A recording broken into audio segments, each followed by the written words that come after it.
Boa noite, gente.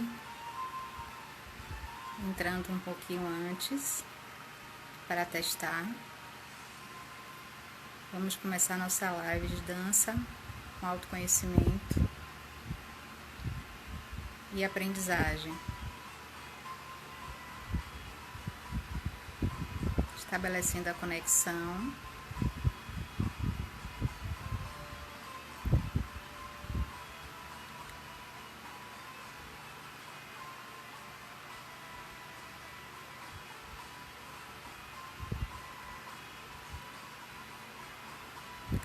Oi, boa noite. Olá, Flávia, tudo bom? Estou entrando um pouquinho antes. Tenho feito lives às terças-feiras como um compromisso meu como psicóloga, bailarina e professora, para estar falando um pouquinho e dividindo um pouquinho sobre esse processo de autoconhecimento, não é? Como ele se dá através da dança, que é um caminho super potente para isso acontecer.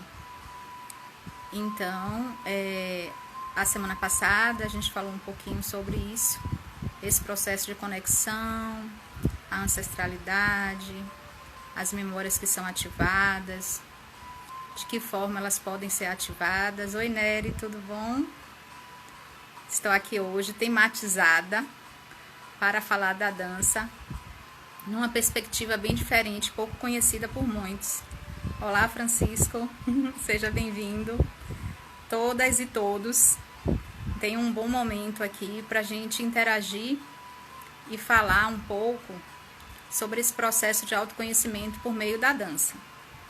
Nesse momento, eu estou aqui para trazer para vocês como é que isso acontece, como é que essa ativação das imagens psíquicas, elas podem, por meio da dança, ser ativadas. Rani, querida, minha linda, saudades, e promover um processo de cura a partir da dança, não é? Tudo bem, Laila? Então, gente, na semana passada a gente teve um bate-papo aqui falando um pouco de como a dança promove essa cura a partir dessa ancestralidade, dessa memória que vai sendo ativada. Hoje eu quero falar com vocês. Alan, tudo bom? Quero falar um pouquinho como isso é feito. E para isso, eu vou trazer algumas perspectivas, né? Eu vou trazer a organização desse trabalho, eu vou trazer princípios da psicologia analítica e vou exemplificar. Já estou me exemplificando a partir da própria indumentária, né? E o que a gente pensa, o que é possível fazer a partir da dança do ventre. E por que a dança do ventre e não uma outra dança? A partir do psicólogo, psicanalista Jung, que trabalha com arquétipos, inconsciente coletivo, imagens psíquicas e símbolos, a gente reconhece, eu como psicóloga, oi Thelma, como a gente ativa esses processos e como no nosso inconsciente existem essas imagens. São símbolos universais, são símbolos que já existem a partir de muito dentro do inconsciente da gente, que são ativados. Quando a gente falou de memória celular, de filogênese, que foi o que a gente trouxe na semana passada, a gente está falando justamente disso. Nossos ancestrais dançavam, faziam ritos em torno de fogueiras, com cânticos, para preservar a própria vida, para princípios de sobrevivência, de existência, e faziam isso de uma forma que ativasse a força delas enquanto mulheres.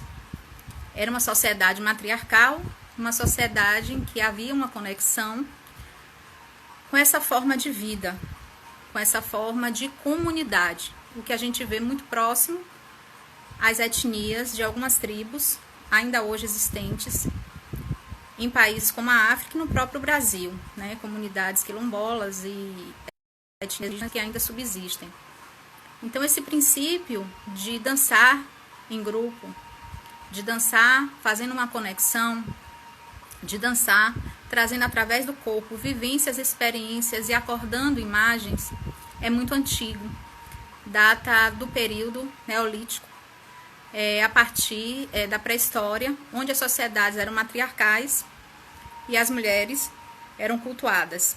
Os ventres eram considerados mágicos. Estou vendo aí uma turma muito linda, né? Marilene, Meire, Olinda. Então, o que acontece? Quando a gente vai trabalhar a dança do ventre, entendendo que esses temas são uma forma de promover o autoconhecimento feminino, a gente promove uma realização expressiva de uma dança que é muito antiga, retoma nossas origens, a partir de sentidos que vão sendo dados pelas mulheres ao expressar essa arte. Sai de um viés mecânico e vai para um viés muito mais de sentidos, de promover conexões já existentes, portanto, mais fáceis de conectar, né? de trazer à tona essas imagens que já existem, esses símbolos que são muito antigos. Então, a gente tem imagens que, para todo mundo, são imagens que remetem a determinadas sensações, percepções, experiências. E, por exemplo, eu poderia trazer como exemplo a imagem da própria Grande Mãe, né? Quando a gente olha uma imagem de uma mulher potente, criadora de um universo, com um ventre fecundo, e essas imagens a gente pode ver várias esculturas antigas, inclusive, trazendo essas grandes mães, a gente observa que elas remetem a nós todos, quando observamos, essas relações que nós temos com essa maternidade, mas dessa maternidade no princípio de gerar, no princípio de geração, no princípio de dar vida, de trazer a existência à tona. Oi, Hélia, saudade imensa, umas lindas por aqui, gente. Tássio, participe, gente, pode interagir, tá bom? E dar também as suas contribuições e fazer as suas perguntas. Mas então, a gente tem esses princípios, né, que a gente se conecta com eles. Eles são temas geradores da aula. Então, por exemplo, hoje eu estou vestida de Hera, né? Hera era uma deusa grega. Quando a gente traz os mitos, existem estudos sobre isso, a gente vai trazer a percepção também de realidades existentes e arquetípicas no nosso inconsciente. Quando a gente traz eles à tona e ainda dança eles, a gente vivifica, traz para o campo da experiência, né? Sai de um campo unicamente abstrato, de percepção, mas a gente não sabe significar porque o verbo não dá conta de tudo. Assim como a poesia, ela tem que explicar de uma forma, com sentimentos, o que outras linguagens científicas não dão conta, assim também a arte. A arte, ela é essa manifestação e ela entra nesse lugar do que não é muito compreensível através da verbalização. Muitas terapias são necessárias, né? Trabalham muito com a verbalização e é bom porque significa, racionaliza, elabora, traz para a consciência. Mas como psicóloga, há mais de 24 anos atrás, eu comecei a experimentar a dança do ventre e comecei a perceber como isso fazia bem para mim. Por quê? Porque muitas imagens vinham à tona a partir do momento em que eu dançava, que eu trazia para a corporeidade essas relações com o universo, essas relações com um sentido mais organizado de imagens que eram trazidas externamente e que eu teria que expressá-las. E isso fazia com que a minha consciência ela ampliasse muito mais do que apenas pelo verbo, né? Pelo falar sobre as minhas experiências. Então, isso começou a ecoar em mim de tal forma que eu fui fazendo inter-relações do campo da psicologia com o campo da dança e com o campo da educação. São os 3 campos que eu faço parte, né, que são 3 grandes paixões na minha vida. E a partir delas eu fui fazendo essas interfaces e fui organizando uma espécie de trabalho que traz um pouquinho de cada uma. Então, a sequência de aulas, elas partem de um tema gerador, né? Eu parto de uma pedagogia de projetos mesmo. Esse tema gerador é um tema sobre o qual nós vamos discutir, estudar, pesquisar e dançar. Então, esse tema gerador, ele vai sempre trazer situações que são bem didáticas, mas situações que são relacionadas com esse nosso passado, né, com essa nossa memória e com esse nosso processo de autoconhecimento feminino. Ah, Miliane, mas o autoconhecimento feminino só pode acontecer na mulher? Não, né? Nós temos, Jung vai falar sobre isso também, nós temos polaridades. Quando a gente vai falar dos mitos da criação do universo, por exemplo, que é um tema que eu já, inclusive, dancei e trabalhei com minhas alunas, né? A gente vai trazendo muitas coisas, cada semestre uma ou mais relacionadas. A gente observa nos mitos de origem e de criação, cosmogonia, né? Que sempre tem pares, que são, na realidade, opostos, mas se comungam para a criação. E tem os princípios que são considerados femininos e masculinos. Mas os princípios femininos e masculinos estão nos homens e nas mulheres, não apenas em um gênero ou em outro, né? A questão é o que está acordado na gente e o que está adormecido, precisando de uma sensibilização para vir à tona.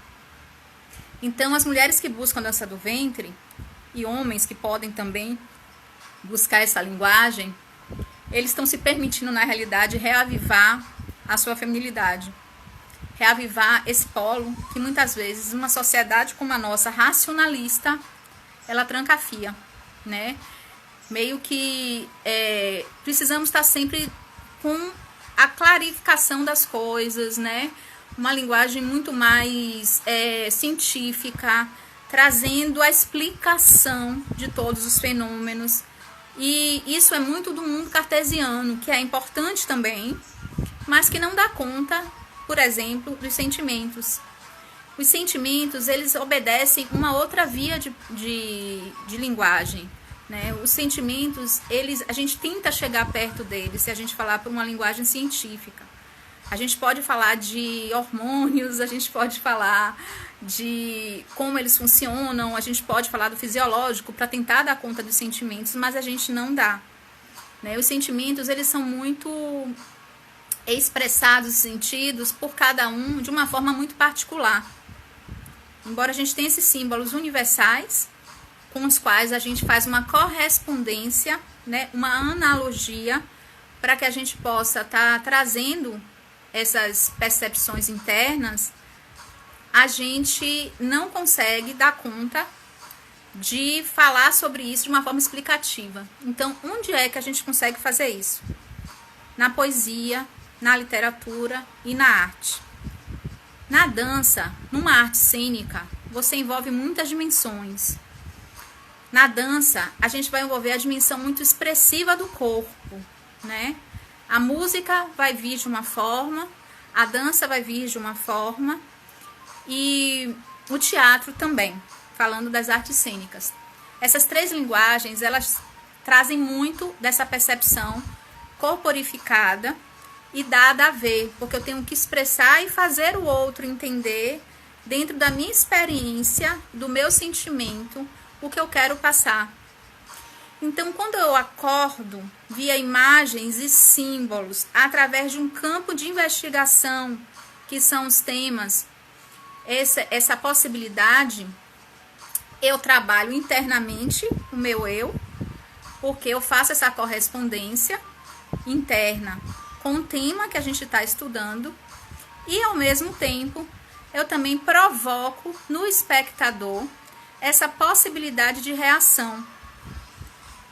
Nunca vai haver uma correspondência unívoca, porque os sujeitos expressam e sentem o mundo de uma forma diferente, mas os símbolos universais chegam, que são esses que a gente falou, são os arquétipos, né? São percepções de imagens psíquicas que existem e sempre existiu. E a gente olha, sente e se identifica e trabalha e percebe e expressa. Entretanto, mesmo o que a gente não dá conta de expressar da mesma forma que sente, o outro capturar da mesma forma que a gente emite, a gente consegue fazer um trabalho de projeção que toca o outro, em determinados níveis também. Então, além do trabalho ser interno, além da gente fazer todo um processo de autoconhecimento, de busca, de percepção, de investigação e de contato com o nosso corpo, a gente também, paralelamente, faz isso ao outro quando expressa em um grupo, em forma de arte. O que acontece? Quando a gente vai entrando em contato com determinados temas, atualmente eu tenho tido 2 temas de estudo com minhas alunas, né? Como eu falei, já tive vários temas de investigação, inclusive os mitos de origem tupinambá, o iorubá, né? Que são mais próximos da nossa cultura, hindu, egípcio, óbvio, né? Porque nós não somos árabes, mas nós temos, mesmo com todas as culturas distintas e diversificadas, símbolos que são de todos nós e que a gente se corresponde, né? E vai trabalhando esse universo interno. E dessa forma, atualmente eu tenho com alguns grupos que eu trabalho, desenvolvido o trabalho com as deusas gregas, que na verdade correspondem a 7 arquétipos que fazem uma relação com o feminino. Então elas vão buscar nessas imagens relações que elas próprias estabelecem com esses aspectos do si mesmo. Por exemplo, o aspecto do amor, né? O aspecto do maternar, que a gente não precisa ser mãe para maternar, né? A gente materna mesmo quando a gente cuida, né? Quando a gente acolhe. Então, a gente vai observando, a partir da dança, como esse corpo nosso, ele está arranhado, a linguagem não favorece, como eu não consigo comunicar determinadas coisas, como eu tenho que fazer uma travessia para conseguir comunicar tantas e tantas coisas. E nesse processo de busca, a dança faz muito mais sentido para o próprio autoconhecimento e para a aprendizagem do que quando eu faço isso de uma forma mecânica. Porque se eu danço apenas para trazer os movimentos e repeti-los, eu estou fazendo um trabalho muito mais de treinamento. E o meu corpo vai muitas vezes ter uma briga com ele próprio, né? Porque nosso corpo é história. Nós temos na nossa história de vida processos que eles vão ficando no nosso músculo em forma de tensão, em forma de angústia, em forma de dor. E quando a gente faz um trabalho em que a gente busca o sentido da expressão com imagens que são reais e com imagens que potencializam essa busca interior, né? E esse processo de autoconhecimento, isso passa a ter um sentido expressivo. Eu vou comunicar para alguém algo que é meu, a minha alma foi tocada. Então a música entra dessa forma também, né? A música tem aspectos que são terapêuticos, a musicoterapia já desenvolve um estudo sobre isso. Existem significantes musicais, que são chamados de musicantes. Então, assim, a harpa, o que ela traz, né? Ela vai trabalhar no campo dos sentimentos, ela vai ecoar dentro do meu coração, né? Um instrumento percussivo, ele já tem uma dimensão diferenciada, porque o instrumento percussivo, ele vai trazer mais o meu campo das sensações, ele vai trazer mais a minha relação com a terra, a minha relação com o pulsar, com o pulso, né? Com o coração, mas no sentido de veia, de sangue, né? De conexão mais materializada, mais de concretização das coisas. Então, os próprios instrumentos, eles já trazem à tona determinados processos internos da mulher. Junto com essas imagens, escolhendo as músicas que a gente vai trabalhar para expressar o que a gente está estudando, criando coletivamente coreografias que vão dar conta daquele grupo se trabalhar e poder escolher o que vai expressar, o que dá conta de expressar, né? O que já conseguiu trabalhar para dar conta de expressar, respeitando o processo de aprendizagem de cada uma. Isso é muito rico para um grupo feminino. Então, a gente, além das deusas gregas, as deusas gregas elas vão trazer Afrodite, que é a deusa do amor, elas vão trazer Hera, que é a deusa do casamento. Casamento necessariamente casamento, não necessariamente tem que ser uma relação como a gente concebe, mas tem que ser uma relação de união. O que a gente consegue estabelecer enquanto pacto na nossa vida? O que a gente consegue manter? O que a gente consegue permanecer e dar continuidade? Isso é um casamento. né? Os nossos projetos podem ser o nosso casamento.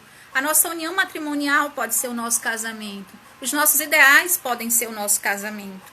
Então, dessa forma, a gente vai entrando em contato de como é que a gente está arranhado ou não, ou a gente está fortalecido em determinadas dimensões da vida, né? Quando a gente fala da deusa Este, a gente está falando do princípio que nos liga a uma dimensão muito maior, que é a espiritualidade.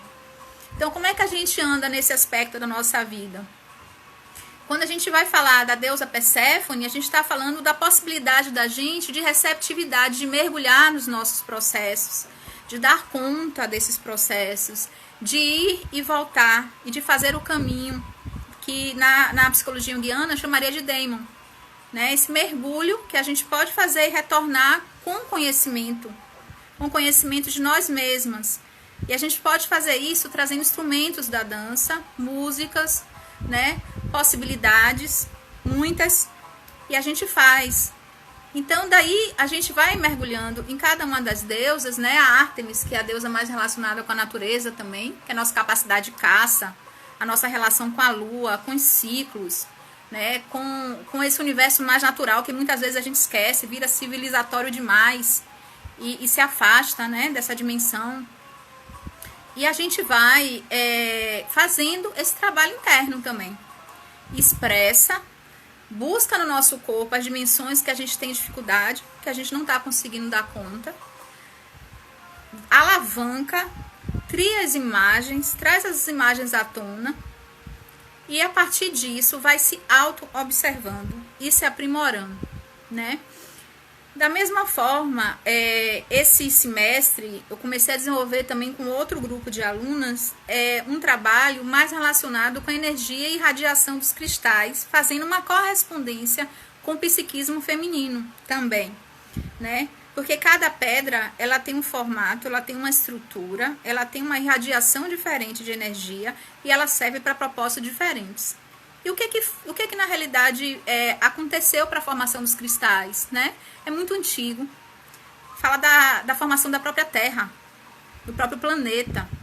Então, quando a gente traz para o nosso campo de significados e significantes e sentidos os cristais e a relação do que eles evocam, simbólica, do que eles trazem, a gente está trazendo também uma correspondência para o que a gente consegue ou não e quais são os processos de travessia, de iniciação e de cura. Isso, a Elinha tá falando aí, né? Tive a oportunidade de estudar e representar um deus e foi maravilhosa a experiência. Sim, ela é lindíssima. Ela foi num evento nosso em Iemanjá, né? A gente trabalhou os mitos de criação do mundo e a experiência dela como sendo Iemanjá foi fantástica. Aliás, só dela não, do grupo todo. Além de ser Iemanjá, ela também teve a oportunidade de ser Atena, numa das dimensões, porque Atena, cada deusa, na verdade, elas têm múltiplas dimensões, né? E Hannig também tá aí, teve a oportunidade de trabalhar um aspecto mais da sabedoria da deusa Atena, né? Porque a deusa Atena, ela vai trazer os aspectos mais intelectuais, civilizatórios, é a forma como a gente organiza e cria estratégias para condições adversas. Como é que eu enfrento meus problemas? A deusa Atena vai trazer isso pra gente, né? De que forma os meus problemas vêm pra minha vida, de que forma eu vou até eles. E dançando a gente faz esse movimento. Se eu enfrento, se eu sou assertiva, se eu recuo, se eu fico no mesmo lugar e paraliso, né? Como é que eu faço diante das situações que vêm até mim? Como o meu corpo reage? E como dançando eu posso equiparar isso? Oi, Nete, minha linda. Saudade, Nete. Nete foi Nanã. Ai, Nete foi a Nanã, a coisa mais linda desse mundo, Nanã, né? Porque a gente, com o mito Yorubá, a gente foi trabalhar as Iabás. Então, a gente pegou as personalidades femininas do mito e a relação delas com a água, que é muito forte, né? E Jana também, querida, muito querida. Que saudade de vocês todas, viu? Muita saudade, mas a gente continua no universo irradiando juntas e já, assim que passar esse período, porque tudo passa, a gente vai estar dançando juntas. Continuamos no inconsciente, reverberando, mas depois a gente vai fazer isso se tornar real e material. viu? Foi Virgínia junto com Nete e junto com Elia. Fizeram um trio maravilhoso. Nete chegou depois e se incorporou e trouxe Nanã de uma forma riquíssima, né? Elia Iemanjá e Virgínia Oxum, né? Então foi uma coreografia toda composta de mitos, mas assim, quando ela tá ali, a coreografia acontece, ela não acontece porque Miliane criou. Ela acontece porque um processo foi vivenciado, né? As meninas que estão fazendo aula, elas se permitem participar desse processo, se permitem aprender com ele, pesquisam, compõem. O que é compor uma coreografia? É um trabalho de grupo e um respeito muito grande a si mesmo e ao outro. Um respeito das idiosincrasias, um respeito ao que o corpo foi, um acolhimento ao que eu não consegui fazer. Então as coreografias dão muito mais trabalho, inclusive. É um trabalho que ele é muito personalizado, porque ele tem que levar em consideração o nível de aprendizagem de cada uma, tem que ser estabelecido em grupo, né, com a mobilização dos movimentos, muita aprendizagem e assim muita vasculhação interior, mas o respeito ao que cada uma pode, ao que cada uma consegue e ao que cada uma faz de forma expressiva é muito forte e fica lindo. As coreografias, elas têm uma dimensão de uma riqueza imensa, né? Eu faço a mediação desse processo, na verdade, com as meninas. Elas é que criam. Nessa composição que elas vão criando, eu vou ajudando elas a elas refletirem sobre isso. Refletirem e aprimorarem esse conhecimento. Onde é que pode ser melhorado? Onde é que elas podem dar mais? Onde é que tá bom? Né? Onde é que elas têm que respirar e sentir mais a música? Onde é que elas têm que perceber melhor esse espaço? Se colocar melhor. E essas aprendizagens de palco também são aprendizagens de vida, porque são aprendizagens de um grupo. A gente dança na vida, a gente se relaciona com pessoas, a gente começa a compreender onde é que a gente pode ir explorar mais, onde é que a gente tem que retornar, onde é que isso vai ser invasivo, onde é que isso vai ser bacana, né, nessa convivência. Então tudo isso, esse aprendizado em grupo, de respeito, de que eu posso e eu tenho as minhas possibilidades construídas e a outra também pode e tem as possibilidades construídas e vamos equiparar as nossas potências e nossas forças. É um trabalho de comunhão, de cooperação, de estar com.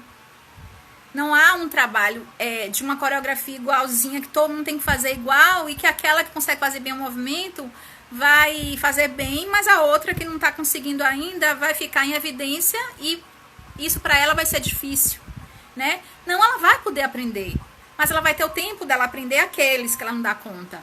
Mas os que ela dá conta, ela vai mostrar muito bem, porque ela vai mostrar com o sentido do que ela aprendeu para expressar para o público, para si e para o grupo, o que ela já consegue ter essa possibilidade corpórea para dar dando conta, né?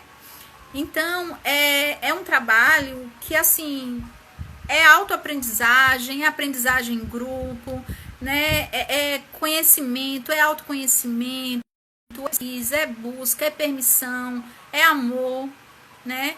Porque, assim, a gente vai aprendendo muito uma com a outra, né? Vai transbordando essa energia de partilha, de amor, de compreensão, de irmandade, que é uma força que o feminino tem e que muitas vezes é esquecida. A Inete está falando aqui, ó, tenta aí, Inete, e tento e acabo conseguindo, e de verdade, porque se a gente pegasse, assim, as filmagens mesmo, de quando cada uma começou e como cada uma está hoje, a gente vê um salto qualitativo em termos de organização dos movimentos no corpo também. Então, isso é uma potência muito grande para a própria aprendizagem, né, técnica da dança.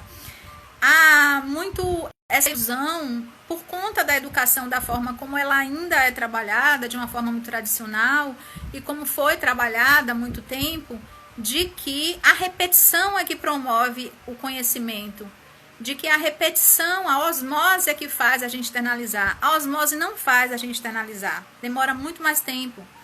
Se eu ficar treinando exaustivamente, brigando com o meu corpo, aquele movimento que eu não consigo, eu vou me cansar. Posso até conseguir com o tempo aprender por insistência, mas vai demorar muito mais. E quando eu não brigo com o meu corpo, mas eu reconheço as limitações dele e reconheço a minha história de vida e as minhas limitações em termos de história de vida, eu vou conseguindo vencer. É esse o caminho, né? E a aprendizagem, de fato, ela se dá dessa forma. Em qualquer relação que eu estabeleça, se eu brigar com a situação, eu vou demorar muito mais tempo de aprender, porque eu não vou parar para refletir dentro dessa situação o que ela tem a me dizer enquanto ser humano. Por que eu estou tendo dificuldade com alguma coisa na vida, seja que coisa for, né? A experiência da reflexão a partir de uma dificuldade, ela vai trazer para mim uma compreensão do que eu preciso enquanto ser humano enfrentar para que aquele desafio ele seja visto e vivenciado de uma outra forma. Mas quando eu brigo com essa experiência, quando eu nego, ou quando eu fico pé da vida, ou quando eu fico insistindo no mesmo caminho, voltando para as mesmas estratégias, sabendo que elas vão dar errado, eu não vou ter uma aprendizagem muito efetiva, né? Então, esse trabalho, na realidade, que eu queria compartilhar com vocês, né, essa experiência que para mim faz muito bem, eu sei que faz para as meninas também, mas é uma coisa que primeiro começou comigo, né, eu sentindo o efeito, organizando os conhecimentos que eu tenho nas 3 áreas que eu atuo e transformando isso num projeto de trabalho. Isso, de fato, é muito significativo, né? E assim, esses 3 campos, que é a educação, porque assim, para você dar aula, seja do que for, você tem que ter didática e tem que ter metodologia, ou seja, você tem que organizar uma forma de que esse conhecimento chegue a outra pessoa, né? Assim, eu sou psicóloga, tenho mestrado em educação e continuo estudando muito, porque a gente sabe muito pouco. Diante de tudo o que existe, a gente está sempre estudando, né? Essa é a postura do pesquisador. E sou bailarina de dança do ventre há 24 anos. Então, assim, eu fui buscando uma forma realmente efetiva de trazer o conhecimento para essas 3 áreas. Como estruturar isso de uma forma didática e trazer isso com uma compreensão de aprendizagem. E a aprendizagem está para fora, está para dentro. Então, isso ao mesmo tempo em que eu transformo isso numa aprendizagem ativa em termos de conseguir organizar uma estética que é a dança do ventre. Ao mesmo tempo, eu também consigo entrar num processo de mergulho interior e de autoconhecimento. Mas isso só é possível porque eu trabalho com temas geradores, né? Que são escolhidos, inclusive, pelas alunas. Então, a gente passa um semestre dançando um tema, pesquisando, estudando, criando, compondo. E depois a gente vai refletir sobre ele. E daí a gente vai avaliar, né, como é que foi para cada uma, né, o que cada uma queira falar, o que cada uma sinta que pode falar e compartilhar. E já pensamos no posterior. E o grupo é sempre heterogêneo. Então, assim, hoje também, com o meu conhecimento na área de educação, eu percebo que um grupo heterogêneo, ele é muito mais rico para aprendizagens do que um grupo homogêneo. O que é um grupo homogêneo? É um grupo em que o saber das pessoas está muito próximo. E um grupo heterogêneo é um grupo cujos saberes não estão tão próximos. Um grupo homogêneo, pode ser mais fácil de eu fazer uma coreografia tradicional. Tá todo mundo igualzinho, eu só vou usar esse espaço. Paft. Mas em termos de aprendizagem humana e de riqueza para a composição coletiva, é muito mais empobrecido no sentido de me dar menos elementos, já que as pessoas estão mais ou menos muito próximas. Quando eu tenho um grupo diverso, percebendo que o ser humano ele traz algum conhecimento, ele não é puro, ele não é vazio, então ele já tem um corpo e ele já tem práticas, quaisquer que sejam com esse corpo, já traz uma expressividade, e eu vou trazendo dessa expressividade para estar aproximando mais do que a dança traz enquanto movimentos. Eu vou ganhando uma diversidade muito maior de possibilidades, de movimentos e de potências. Por quê? Porque uma tem mais o que ensinar para a outra, né? Uma pessoa diferente da outra vai ensinar muito mais para a outra do que uma pessoa que esteja muito parecida. É bacana a gente estar com pessoas parecidas, mas a diferença, ela toma um rumo muito maior. E assim, outra coisa também é que são diferenças, mas são diferenças diante de uma mesma busca. Então o princípio está ali, mantido. Há uma comunhão, mesmo com as diferenças. E isso é muito bacana. Então, assim, como o tempo da gente está esgotando, né? Já estamos aqui conversando há mais de meia hora. Eu vou deixar essa mensagem com vocês, né? Sobre todas essas possibilidades. E existem vários caminhos, a dança é um deles, né? É o que eu trago, assim, a educação, a organização de um trabalho educacional, a terapia. São caminhos fantásticos de autoconhecimento e de busca. Cada pessoa tem que sentir qual é o seu caminho, né? Esse, para mim, dá muito certo. E para as meninas que continuam e fazem aulas, para as que fizerem saíram, mas morrem de vontade de voltar, também dá.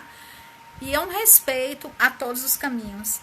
É um respeito a cada ser humano com o que ele traz, né? Com a beleza que ele pode emanar e dar para o universo. Porque a gente está na vida e no mundo para criar possibilidades, né? E para doar como instrumento o que a gente veio ofertar.